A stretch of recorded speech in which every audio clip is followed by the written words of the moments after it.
देवाला मागत असताना काय मागावं आणि काय मागू नये याचं सुद्धा आपल्याला ज्ञान पाहिजे. चालू चालू आठवलं म्हणून दृष्टांत सांगतो. एक जणानं भगवान भोलेनाथाची पूजा केली, सेवा केली आणि भगवंताला मागितलं, देवा मला कधीच न संपणारं दान दे. काय? कधी न संपणारं दान. भगवंत म्हणले तथास्तु. पिंडीवर 4 तांदळाचे दाणे ठेवले आणि भगवंत अंतर्धान पावले. आता हे नेमका जप करायला आलेला ह्याच्याकडे काहीच नाही. खांद्यावरचा रुमाल काढला, खाली अंथरला. देवानं देऊन देऊन दिलंय तर काय दिलंय म्हणला? 4 तांदळाचे दाणे. याने रुमाल टाकला, देण्यात का म्हणे. ते पिंडीवरचे तांदळाचे 4 दाणे रुमालात टाकले. पुन्हा पिंडीवर तितकेच दाणे तयार झाले का नाही? मग बोलत झाला तुम्ही. परत ते काढून घेतले, परत तितकेच दाणे तयार. असं करता करता त्याचं एक गाठोडं तयार झालं. त्याने विचार केला आपल्याकडे न्यायला काही नाही, मग अगोदर हे गठोडं आपण घरी टाकू आणि बाकीचा बारदाना घेऊन येऊ हे तांदळाचे दाणे न्यायला. म्हणून त्यानं रुमालाचं गठुडं बांधलं आणि ते गठुडं उचललं आणि डोक्यावर घेतलं. खाली एक गठुडं तयार झालं. झालं का नाही? जरा जोरात बोलत जा, मला ऐकायला कमी आहे. त्याच्यात मी फेटा कानावर बांधला. थांबा थोडं बोटाने वर सरकी तू, ऐकायला बरं येईल. आता थोडं जोरात बोलत जा. खाली एक गठुडं तयार झालं. डोक्यावरचं गठुडं घेऊन घरी आला. घरी आल्यानंतर येता येता वजन घेऊन आल्यामुळे त्याला लागली तहान आणि दारातूनच बायकोला हाक मारली, गंगे. त्याच्या बायकोचं काय नाव होतं मला माहिती, पण माझा दृष्टांत आहे. इथं नाही ना कोणी गंगा नावाचं. मावशी तुमच्या पाया पडतो, तुमचं नाव नाही. आता हे जनरल आहे. आमचं कसं असतं, आहे तर कपड्या दुकान आहे, कोणी या कोणाला कपडे बसत येते. हाका मारली. ती बिचारी बाहेर आली, पाण्याचा तांब्या घेऊन आली. पाण्याचा तांब्या याच्या हातात द्यायच्या अगोदर तिने सांगितलं गठुडं खाली टाका. यानं धरलं गठुडं, खाली टेकवलं. पुन्हा त्याच्या डोक्यावर एक झालं का? हा, त्याच्या डोक्यावर परत एक तयार झालं. ते खाली टाकलं. परत डोक्यावरचं गठुडं काय हलला. म्हणला आता हे गठुडं काय डोक्यावरचं हलत. मला तर तहान लागली, दाखव म्हणला इकडे तांब्या. तांब्या घेतला, पाणी तांब्याभर पिला आणि तो तांब्या बाजूला काढला की दुसरा तांब्या पुन्हा तयार झाला. दुसराही तांब्या पिला, तिसरा तांब्या पुन्हा तयार. मला सांगा माणूस किती पाणी पिईन? पिऊन पिऊन 2 लिटर, 4 लिटर, 5 लिटर, 4-5 तांबे पेल्यावर फुगून मेलं ना. काय बघत माझ्याकडे.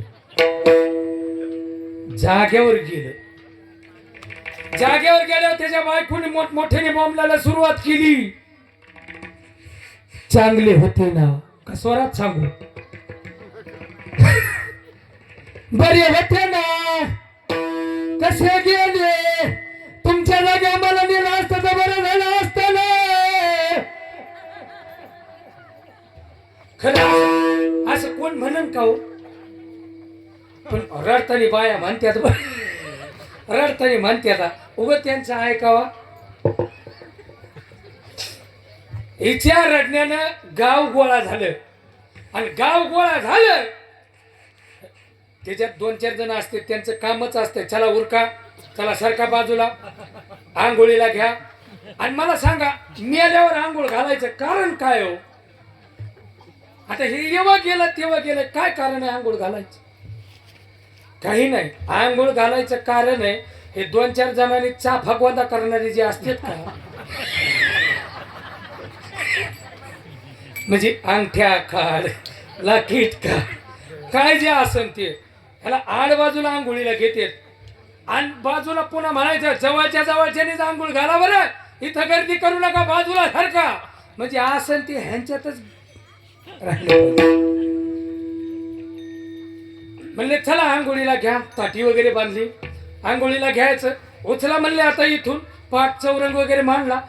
जिथं पडलं होतं तिथून उचललं आणि चौरंगावर मांडलं. हे खाली उचलीलं की खाली पुन्हा एक तयार झालं मावच्या परत ये. हे म्हणले अगोदर ज्याला उचलीलंय त्याची विले वाट लावायची. पाटावर मांडलं, कडक पाणी बिनी केलेलं, याला आंघोळ घातली आणि म्हणले आता आणा ताटीवर. पाटावरच उचलीलं आणि ताटीवर आणलं की पाटावर पुन्हा एक. आता लोकाला कळालं, म्हणले हे असं तर काय हालत नाही, जे ताटीवर मांडलंय त्यालाच खेळायचं. ताटीवर मांडलेलं उचलायचंय म्हणजे त्याला खांदेकरी कोण कोण आहे. आता हे अगोदरचा प्रकार काही जे शहाणे असतात ना ह्यांच्या डोक्यात आला. म्हणले बाबा आपल्याला काय खांदेकरी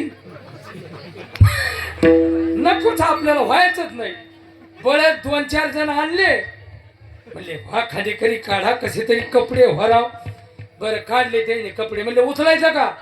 म्हणले उचला, कवर ठेवायचंय. उचलीलं, जसंच हे उचलीलं तसं खाली पुन्हा या. आता काय करावा, पंचायतच आहे. मग काही लोकांनी ठरवलं, म्हणले आता ह्याला मध्ये इसावा द्यायचा.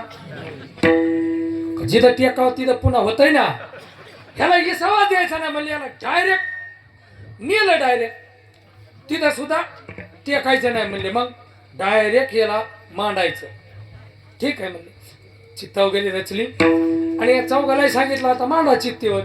ह्यांनी धरलं, उचललं, चित्तेवर मांडलं. ह्यांच्या खांद्यावर पुन्हा या. तयारच. हे म्हणले आता काय करावं नेमकं, काय नाही. म्हणले पुन्हा मांडा. पुन्हा उतरून मांडलं, परत एक तयार. ह्यांच्या खांद्यावरचं काय आता हलं. म्हणले मग काय करायचं. म्हणले आता असं काही हे आपल्या खांद्यावरचं हलं. एक काम कर, काय करायचं. म्हणले 1 2 3 म्हणायचं आणि चौघांनी 4 दिशेला पळायचं. ठरलं. म्हणले मोजा, कोण मोजीत आहे. 1 2 3 म्हणलं की चौघांनी सोडलं, 4 दिशेला 4 पळाले. मावश्या हो काय सांगावं तुम्हाला, आता तरी चौघाच्या मिळून खांद्यावर एक होत. आता एका एकाच्या बोका